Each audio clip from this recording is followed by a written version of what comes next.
Baik, adik. Assalamualaikum warahmatullahi wabarakatuh. Ya, jumpa lagi ya dengan saya di pertemuan kita di episode 12 tentang mining ya. Nah, sini mungkin saya akan jelaskan dulu ya beberapa proses preposisi. Jadi proses preposisi itu dia tidak hanya pemilihan atribut, tidak hanya pemilihan pembersihan data cleaning ya, cleansing data, tidak hanya itu, tapi ada banyak ya. Salah satunya adalah yang akan saya terangkan di sini dalam hal preprocessing itu adalah normalisasi ya, atau fitur scaling ya. Nah, di fitur scaling ini ya, apa sih normalisasi itu dan apa efeknya ya? Jadi kalau diistilahkan di sini ya, yang namanya normalisasi itu adalah salah satu teknik yang digunakan misalnya untuk membuat data itu menjadi range-nya itu sama ya. Nah, ada banyak cara, misalnya ini ya, ada umur 20 ya, gaji 10.000 ya. Antara umur sama gaji ini kan range-nya terlalu besar ya. Yang satunya antar data itu range-nya adalah 10 ya, sedangkan kalau gaji ini range-nya besar banget, bisa sampai ratusan ribu nih, antara 100.000 sampai 20.000. Jika jadi 500.000. Bukan antara range ini ya, antara umur sama gaji itu antar data itu range-nya jomplang ya. Satunya itu bedanya adalah antar data itu 10, tapi gaji itu antar data bedanya adalah sampai ratusan ribu ya. Nah, ini kalau misalnya kamu coba jadi grafik dan masuk ke clustering ya, hal ini pasti akan berefek yang sangat besar ya. Nah, oleh karena itu dengan menggunakan normalisasi, akhirnya dirubah range-nya itu jadi sama di sini ya. Perubahan antar data itu di sini kalau ada dibandingkan sini ya, dengan menggunakan normalisasi itu range-nya menjadi hampir sama, yaitu antara 0,1 ya, sedangkan ini sama ya, antara masih dalam kisaran 0,3 ya, 0, sekian, ini juga 0,sekian, bandingkan dengan yang ini. Yang ini range-nya sangat jauh ya, sedangkan yang di sini itu range-nya menjadi sangat lebih minimal sekali ya. Oke. Nah, berikutnya di sini ya, ada banyak cara ya, tapi yang kemarin kita praktikum di episode sebelumnya ya, kita gunakannya adalah aplikasi minmax ya. Jadi kalau dimaksud di sini adalah X yang lama ya, X new itu hasil dari X old ya, min X min dibagi X max min X min ya. Sebagai contoh ini, misalnya contohnya ini ada di sini. Oke ya, jadi kita cari dulu ya, di antara range itu X minimumnya berapa ya, lalu dibagi sama range-nya X max min X min. Nah, seperti ini ya. Nah.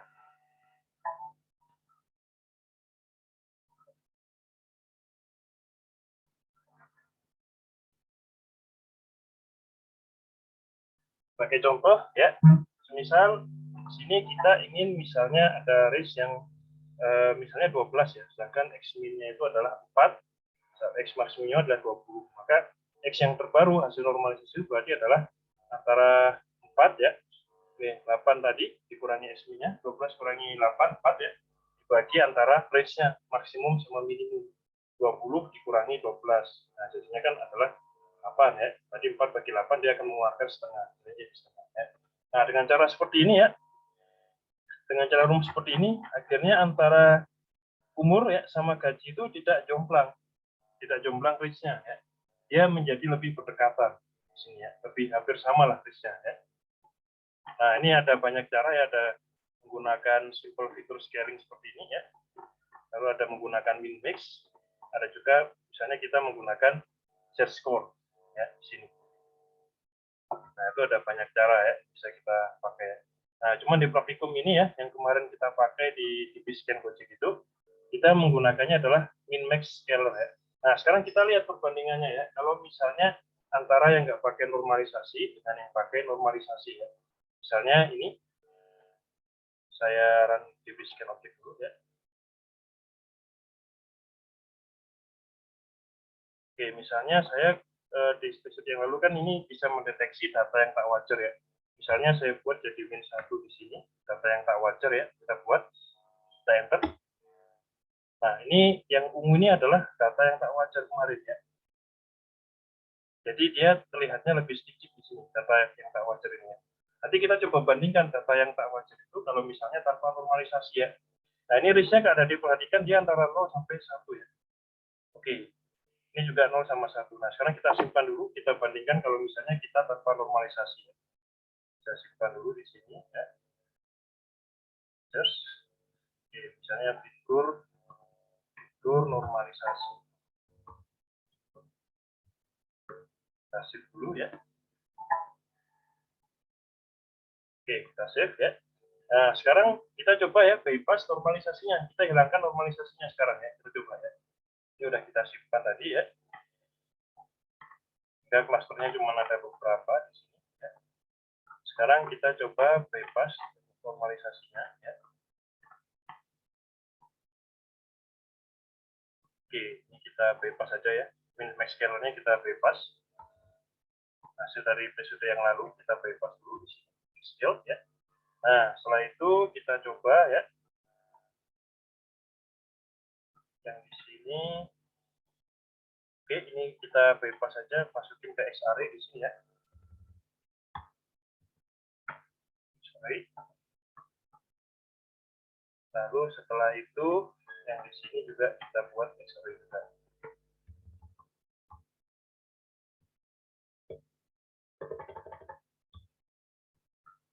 Oke, setelah kita bypass ya, kita lihat hasilnya seperti apa ya, hasil clusteringnya ya.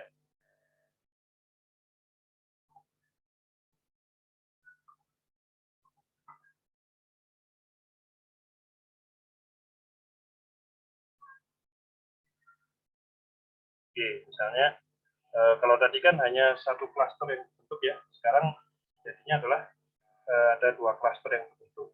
Misalnya kita coba cari data tak wajarnya. Ya. Ternyata kalau kita lihat di sini ada nih ya, data tak wajarnya itu ada banyak ya, lebih banyak dari yang tadi. Ya, kalau misalnya kita nggak pakai normalisasi, hampir semua data di sini dianggapnya data tak wajar ya. Kalau kita lihat di sini ya. Nah, ini adalah hasilnya. Kita bisa lihat di sini ternyata data outlier-nya yang terdeteksi. Jika misalnya kita menggunakan tanpa normalisasi ya, nah kita bisa di sini. Hampir semua data di sini dianggap data tak wajar ya. Sedangkan data yang di sini ya, hanya ada sedikit data yang dianggap data yang wajar ya. Nah, ini kan berbahaya kalau misalnya kita meninggalkan clustering ya. Coba kita bandingkan antara hasil yang clustering pakai normalisasi dan tanpa normalisasi ya. Kita coba buka di sini tadi pictures ya. Di mana lagi? Nah, ini kita bandingkan ya tadi ya hasilnya ya. Nah, ya. Oke, ini adalah hasil tanpa normalisasi ya. Kita perhatikan range-nya tadi. Range-nya ini adalah antara 0 sampai 50 ya. 0 sampai 100 karena tidak ada normalisasi data. Datanya dibiarkan sedemikian rupa ya. Sedangkan kalau kita perhatikan antara yang di ini ya, hasil clustering di Biscan ya, hasil clustering di Biscan setelah normalisasi, yang pakai normalisasi ini ya. Nah, ini data yang dianggap tak wajar hanya sedikit ya, dibandingkan sama data yang dianggap sebagai data normal ya. Ini adalah data-data yang nggak wajar, data-data kecilan ya. Oke ya. Sedangkan range-nya kalau kita perhatikan di sini ya, range-nya adalah dari 0 sampai 1. Begitu juga dengan yang ini. Ini juga range-nya adalah dari 0 sampai 1. Kenapa bisa seperti itu? Karena yang kita gunakan tadi di sini adalah min max scaler ya. Nah, min max scaler itu dia membuat hasil data baru ya, itu sama dengan data lama kurangi data minimum ya, dibagi ya, hasilnya dibagi sama data minimum, data maksimum kurangi data minimum. Ya, akhirnya di sini keluarnya ya ini ya 1 ya, dari 0 sampai 1 ya.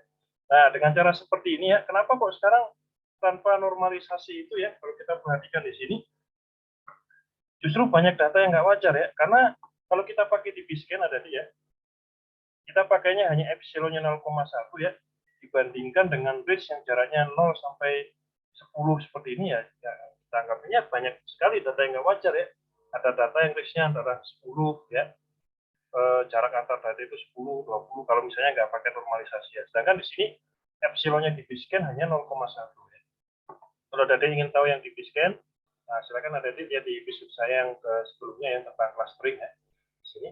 Nah, ini ya, makanya di sini menjadi data yang tidak wajar menjadi banyak ya. Oke. Nah, itu yang menjadi kesalahan yang mengapa kita memerlukan clustering ya, apalagi mengapa kita memerlukan normalisasi, terutama dalam proses clustering ya. Karena clustering itu kalau misalnya kita menggunakan epsilon 0,1 seperti ini ya, nah maka untuk mendeteksi data tak wajar itu, kita harus membuat datanya menjadi saling berdekatan dulu. Caranya bagaimana? Caranya adalah dengan melakukan normalisasi ya. Oke, tadi ya berapanya? Baik, saya hitung dulu. Kalau misalnya kita kembalikan lagi di sini ya, kita aktifkan lagi normalisasinya ya. Ini menjadi x cube ya. Kita normalkan kembali.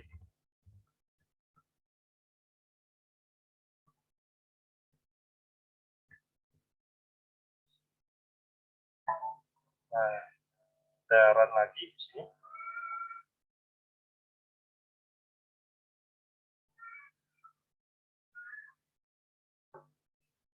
Kita jadi minus 1 lagi.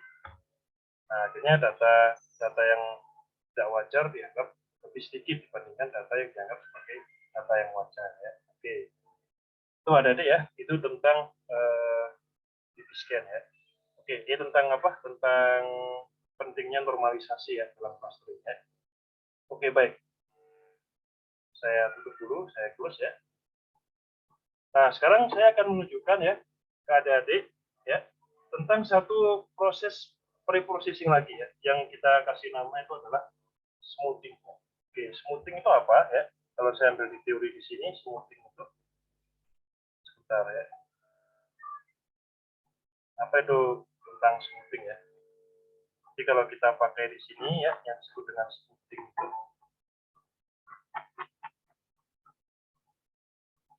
Nah, ini ya, smoothing itu berarti kita awalnya adalah kita mencari dulu pencilan-pencilan data dari sebuah regresi ya. Nah, pencilan-pencilan data itu ya nanti kita hapus mana kira-kira data yang yaitu lebih mencelat ya atau lebih terpencil ya. Tidak data yang tak wajar ya dibandingkan dengan data-data yang lain. Itu bisa juga menggunakan cara regresi. Nah, efeknya adalah kalau kita menghilangkan data-data smoothing ya, misalnya ada sebuah titik yang terletaknya di sini ya. Ini kan berarti dia sangat jauh dari garis normal regresi. Itu adalah data yang terpencil.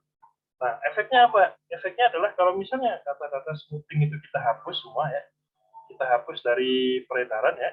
Nah, akhirnya nanti regresinya akan semakin bagus, bahkan mungkin nanti errornya akan semakin kecil. Karena yang namanya data terpencil itu, kalau kita masukkan ke dalam kalkulasi regresi ya, maka itu bisa berakibat membuat membuat model regresi itu menjadi lebih jelek. Ya. Oleh karena itu kita di praktikum ini ya, kita akan coba mendeteksi data smoothing dari sebuah regresi ya, lalu data outliernya, data tak wajarnya kita hilangkan dengan cara smoothing ya.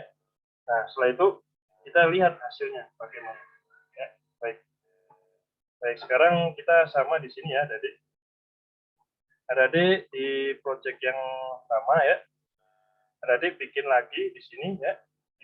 Di bagian ini adalah smoothing Gojek ya. Usahakan smoothing Gojek ini dia berada dalam satu file dengan datasetnya, yaitu GoTechTracks. Ya. Oke, silahkan ya. Kita mulai lagi di sini ya. Seperti biasa, kita akan import beberapa bagian penting di sini ya, seperti pandas ya dan lain-lain. Kita import dulu.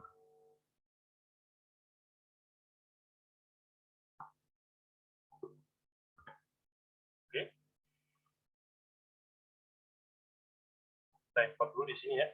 Setelah itu kita lakukan proses pembacaan file ya, retor pandas sw seperti biasa ya.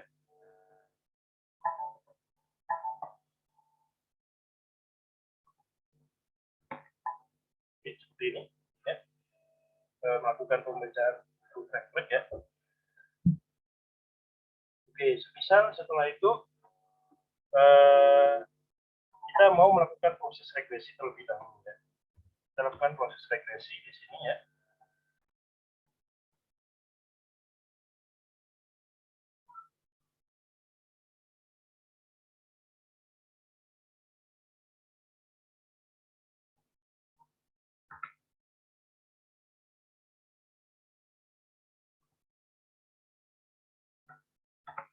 Oke ya, kita buat proses regresi di sini. Nah, untuk kali ini ya, datanya kita ambil di episode sebelumnya, itu tentang track Gojek ya. Ini kan datanya ya, jadi ya, data yang kita pakai di episode yang kemarin tentang track Gojek ya. Bentar, saya normalisasi dulu.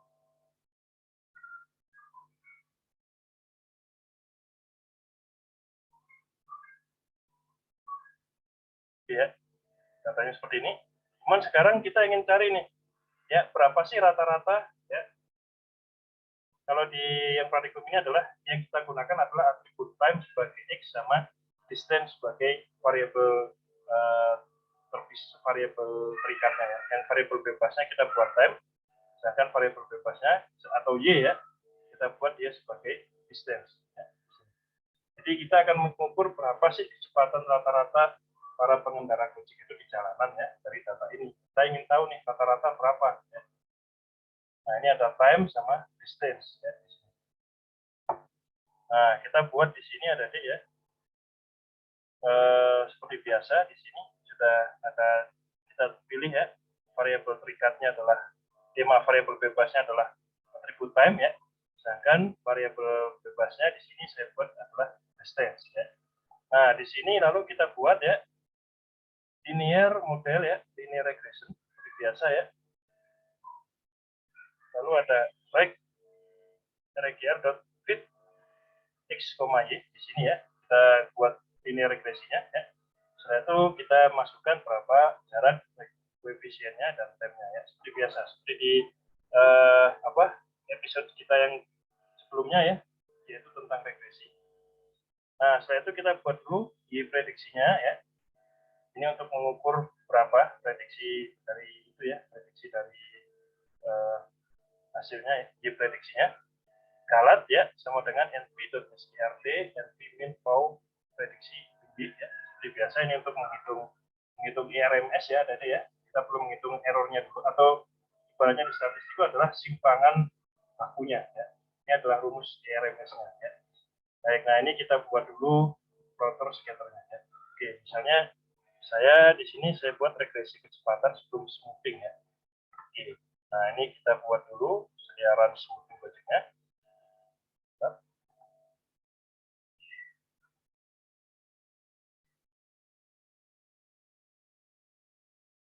Oke ya.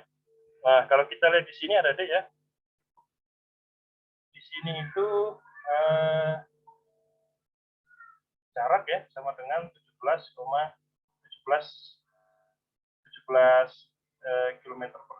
per jam lah ya. 17 km per jam kecepatan para pengendara Gojek rata-rata ya. Dengan perkiraan error di sini kurang lebih adalah 5,71. Errornya cukup besar ya. Errornya adalah sekitar 5,71 ya. Oke, nah sekarang kita akan cari di sini ada ya. Kita akan cari yang titik-titik yang dia itu benar-benar terkecil ya. Oke, misalnya saya di sini saya singkat saya copy dulu ya. Misalnya dari kalau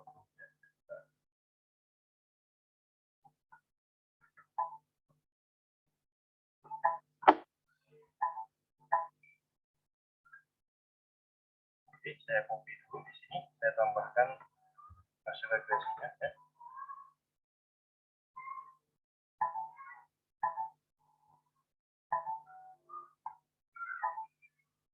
Oke, misalnya saya buat di sini langsung.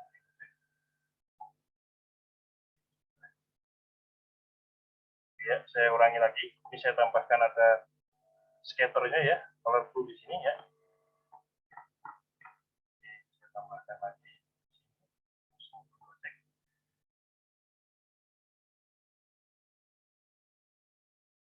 Ya, nah di sini ada garis ininya, garis linearnya ya, garis regresinya lah ya.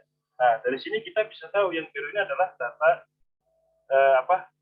data idealnya ya. Jadi ya, ini adalah data idealnya di sini ya.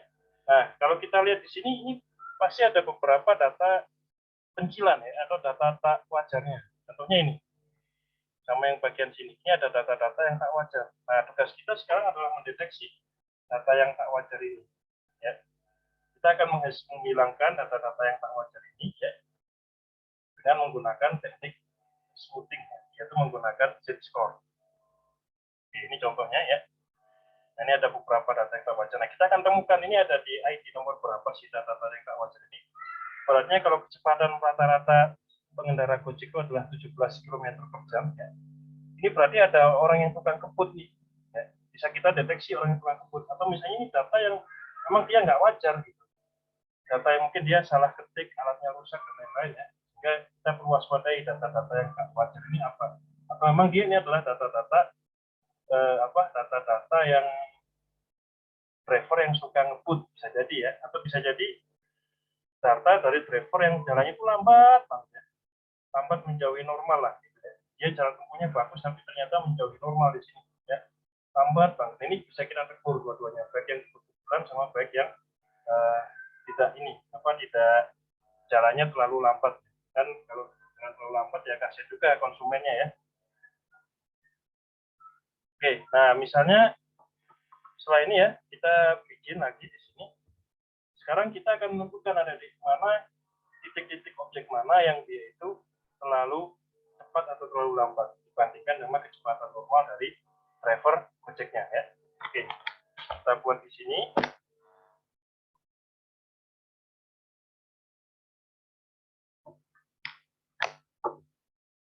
Oke ya. Nah, sekarang kita udah kita ketik lagi di sini ya.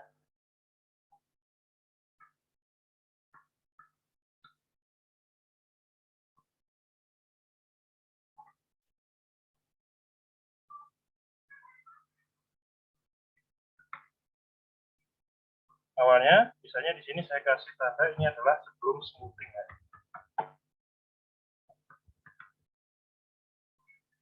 Makanya regresi kecepatannya adalah sebelum smoothing ya. Nah, sekarang kita akan buat dulu ini pemrosesan datanya ya.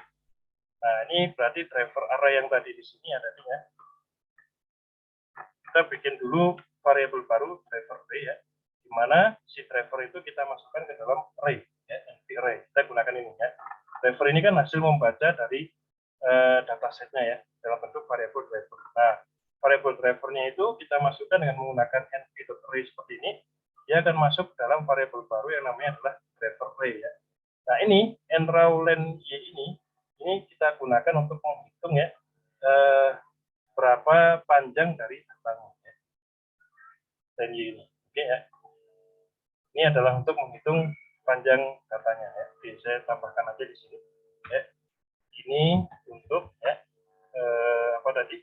Untuk mengubah ya file dataset ke CSV ya. Dataset ke array. Sedangkan ini ya untuk menghitung panjang data.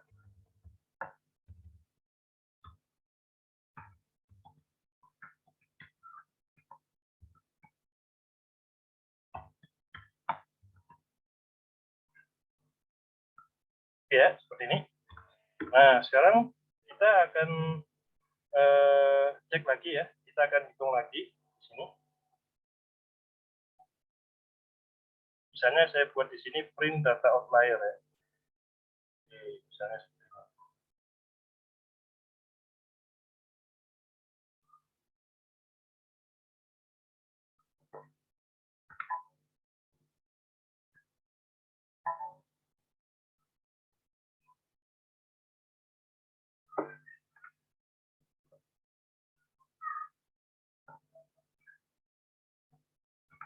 Oke, nah ini sekarang kita coba buat di sini ada deh ya.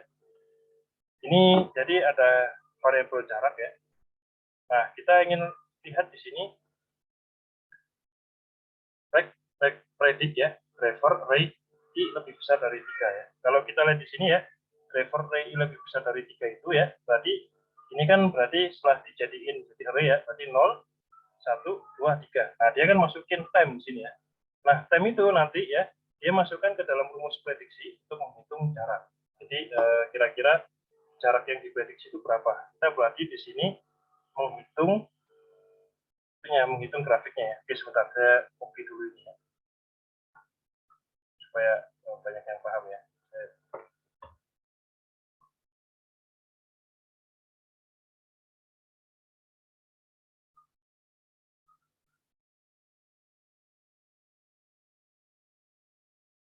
Oke, saya save dulu di sini ya. Sebelum smoothing ya, sebelum smoothing. Smoothing.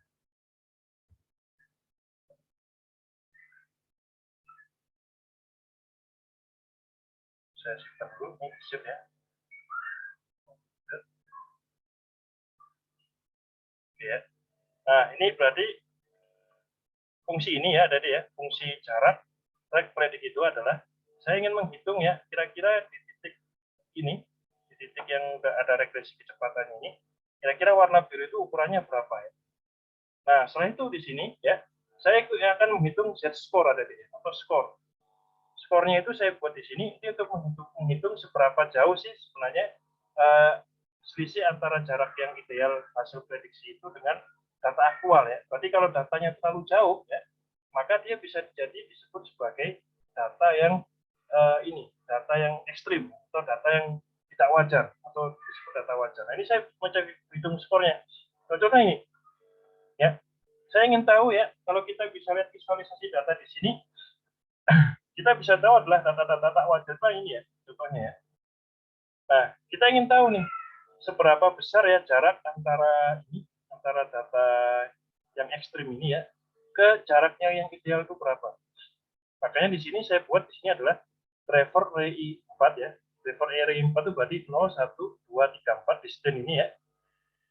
Distance ini mau saya kurangi dia, saya hitung jaraknya ya, jarak selisihnya dari jaraknya yang ideal.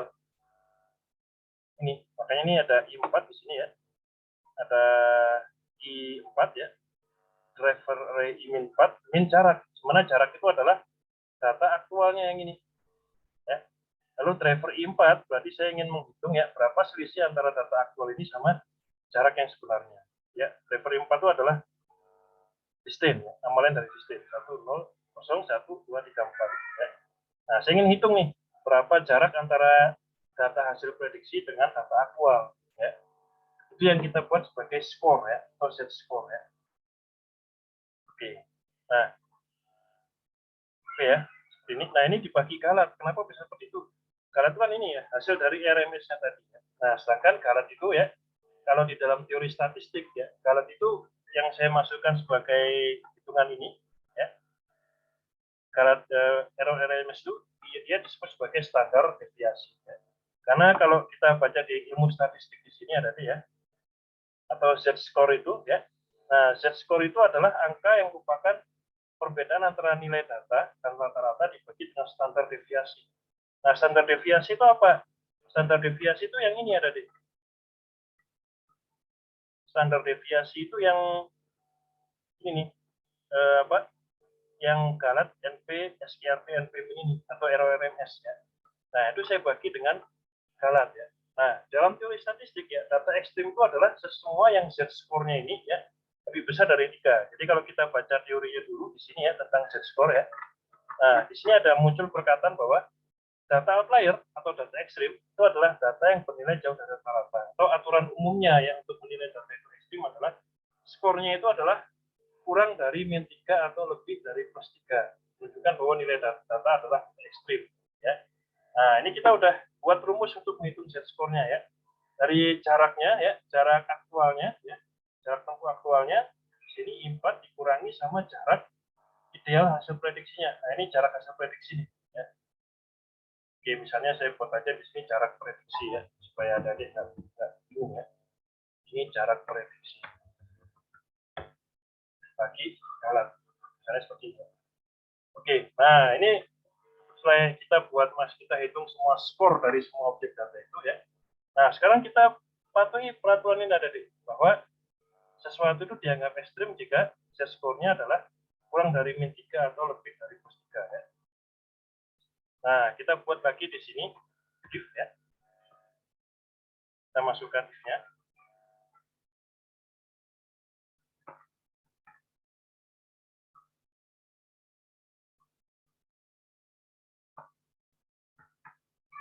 Oke ya. Nah, ini ada kata if f score lebih besar dari 3 ya. Kita patuhi peraturan tadi ya.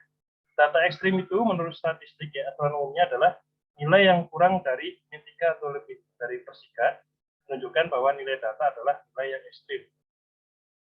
Ya. Jadi nilai yang ekstrim itu yang lebih besar dari min 3 atau plus 3. Makanya saya buat di sini lebih besar dari 3 ya. Nah, ini misalnya saya cek nih, kira-kira yang ID mana yang dia itu adalah ID yang merupakan ID-nya apa ya? Dia yang data ekstrim lah, driver yang ekstrim yang suka ngebut ya, atau yang jalannya terlalu pelan ya. Nah, kita buat di sini. Driver A, kecepatan driver A ya. Jadi kalau misalnya dia lebih besar dari 3 ya, set skornya, maka dia dianggap sebagai data yang tak wajar. Tapi kalau dia itu kurang dari 3 ya, sini skornya kurang dari 3 sini ya, maka dia dianggap sebagai data yang biasa. Makanya dia nggak masuk ke sini. Tapi kalau dia adalah skornya lebih besar dari 3, maka dia dideteksi sebagai driver yang tukang ngebut atau driver yang jalannya terlalu lambat dibandingkan driver lain. Oke, misalnya saya buat di sini.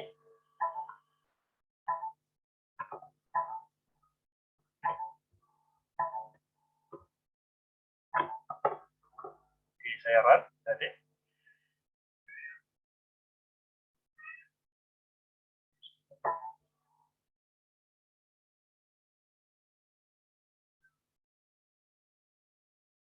Saya run lagi di sini ya.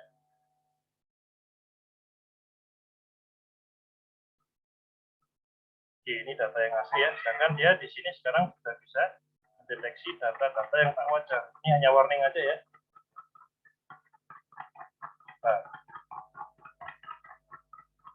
Nah, ini ya. Nah, ini akhirnya muncul nih.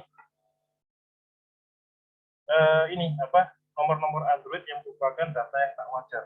Ya, ya, ini ada nomor Android nomor 26 ya, 27 dengan kecepatannya 8,7 ya. Bandingkan sama kecepatan normal tadi hanya 17 km per jam, ini hanya jalannya 8 km per jam. Ini biar barangkali orang yang sukanya untuk lah, ya. Mungkin ibu-ibu ya, dan gojek wanita ya, yang lain-lain itu suka pelan-pelan seperti ini. Nah, ada juga yang kecepatannya ngebut banget. Rata-rata orang 17 km per jam, dia rata-ratanya 54 km per jam nih. Ada juga yang sampai 96 km per jam. Ya. Nah, ini kan bahaya orang-orang yang seperti ini. Kita nggak tahu nih, ini karena orangnya yang memang pembalap ya, atau memang dia adalah orang yang speedometernya rusak. Speedometer HP-nya yang mengukur kecepatan GPS-nya rusak. Jadi ya, kita nggak ada yang pernah tahu. Ya. Nah, yang kelima orang ini semuanya harus dicurigai. Curigai karena datanya di sini merupakan data yang dia adalah data yang tidak normal ya. Ya. Karena dia melebihi melewati batas rata-rata ya. Seharusnya 17 km per jam tapi kecepatannya hanya 8, ya. Ini ada driver ray ya. Ini ada maksudnya ini adalah untuk menghitung ID, ini adalah untuk menghitung ITM-nya, ini adalah untuk menghitung kecepatannya. Oke, nah ini sekarang apa Pak? Ada kata ini nih, driver drop key ya, increase, true. Nah ini artinya adalah bahwa kalau misalnya sebuah data ya, sebuah index data atau sebuah objek data itu ternyata dia itu dianggap sebagai data ekstrim ya, F score itu bisa ada 3, F itu absolut ya, jadi kalau misalnya 1 min 1 dianggapnya 1 ya, 2 min 2 dianggapnya min 2 ya, 3 min 3 dianggapnya min 3. Nah kalau misalnya absolut skornya itu lebih besar dari 3 ya, errornya itu penyimpangannya itu lebih besar dari 3 ya, maka kita lakukan smoothing ada ya. Ada kata driver drop i increase sama dengan true. Jadi data itu ya harus dibuang dari driver. Mana driver itu adalah hasil variabel untuk membaca dari CSV-nya ya. Nah, ada kata seperti ini. Jadi ada kita lakukan operasi file di sini ya. Ada kata driver drop i, increase true. Maka akhirnya si data-data tadi akan dihilangkan dari drivernya ya. Oke. Misalnya ini saya buat kata-kata ya, di sini saya buat data smoothing, menghilangkan data noise ya. Menghilangkan data noise. Nah, ini semua data-data noise-nya ada di sini nih. Ini kita coba hilangkan semua dari filenya si driver ini dengan menggunakan metode drop ya. Koma i indeksnya kita hapus ya. Lalu ada kata increase ya. Itu menghilangkan data noise-nya. Nah, sekarang kita coba nih. Setelah si noise itu dihilangkan oleh ini ya, oleh ini driver drop itu, kita akan lihat hasilnya. si regresinya itu akan menjadi lebih baik atau menjadi lebih jelek ya. Errornya itu akan menjadi lebih besar atau menjadi lebih jelek. Kita akan lihat ya, setelah kita menghilangkan noise-nya ya. Oke, kita lihat dulu di sini ada deh. Kita bisa copy lagi yang ada di atas ini ya. Nah, dari sini boleh ya. Kita copy lagi.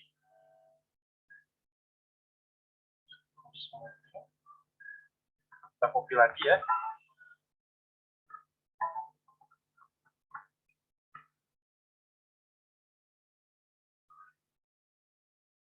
Kita buat ya.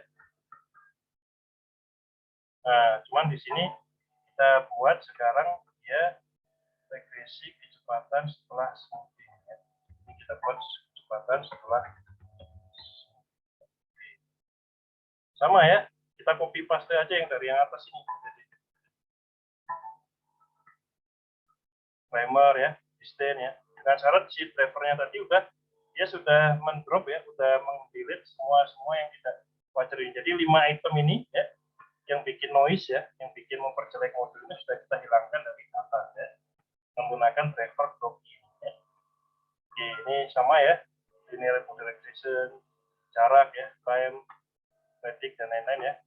Nah ini ya, sekarang kita coba ada deh ya, kita run smoothing ya.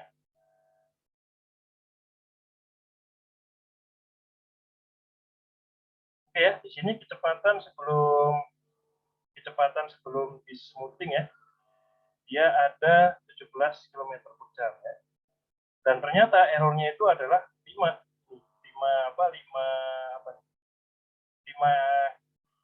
simpangannya 5 lah ya. Kan besar juga ya. Tentunya 17 simpangannya cuma 5 ya. Kan termasuk simpangan yang besar ya. Oke, nah sekarang ini kecepatan sebelum smoothing ya. Jadi masih ada titik-titik ini. Masih ada titik-titik yang dia adalah titik-titik yang nggak wajar. Sekarang bagaimana setelah kita hilangkan semua titik-titik ini ya? Hasilnya bagaimana ya? Kita X dulu. Oke, nah ini hasilnya ya. Akhirnya di sini ya, dengan setelah kita smoothing ya. Nah, di sini data-data yang kecil tadi ya, dia diperlebar lagi ukurannya jadi seperti ini. Ini sebenarnya data yang wajar juga tadi ya. Cuman di sini ya kita lihat hasilnya ya, kecepatannya berapa. Ternyata kalau misalnya setelah smoothing itu ya, setelah di smoothing itu, ini setelah kecepatan setelah smoothing ya, di sini kita buat jaraknya ya menjadi 16 km per jam. Ya, sebenarnya. Jadi kalau data smoothingnya itu kita data-data noise-nya itu kita smoothing ya, smoothing itu artinya memperhalus ya. Jadi di regresi itu kalau ada data-data yang dia yang ekstrim ya, data-data ekstrim itu yang tadi di sini, ini contohnya ada data ekstrim ya. Kita ke atas ya.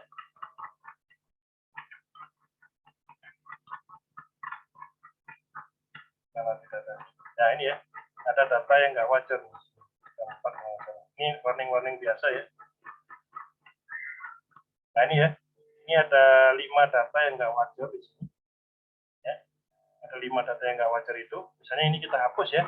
Ternyata kecepatannya sudah berubah menjadi yang sebenarnya ya, kalau data smoothingnya itu kita hapus, tukang-tukang kita hapus, ternyata dia itu adalah 16 km per jam. Hampir sama lah, antara 17, sama 16. Tentunya kan 17 nih. Sebelum smoothing kan 17,2 ya. Ternyata kalau di smoothing, dia adalah sebesar 16,89 ya. Tapi ternyata di sini perkiraan errornya kurang lebih jadi lebih sedikit, hanya sekitaran 2, dari yang awalnya 5 ya, ini 17 km per jam dengan errornya 5,71. Ternyata setelah di smoothing, data-data yang normal kita buang ya, ini tadi data-data yang nggak wajar itu kita buang ya.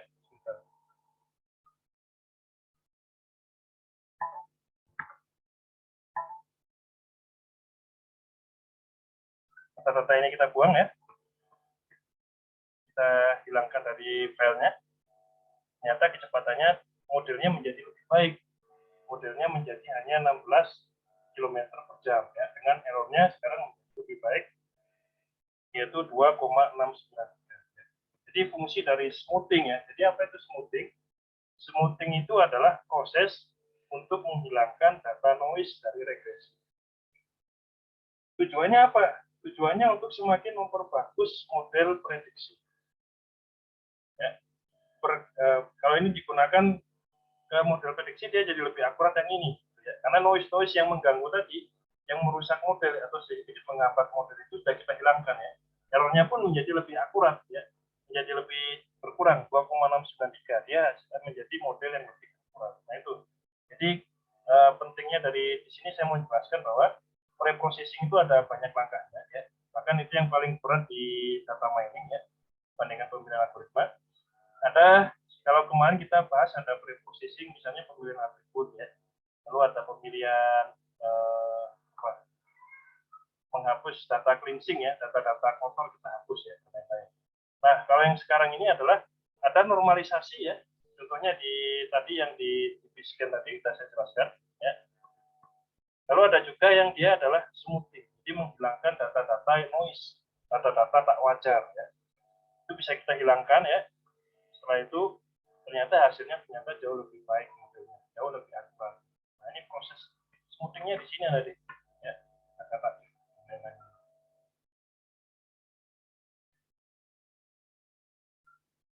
ya, ini proses smoothingnya menghilangkan data noise, ya.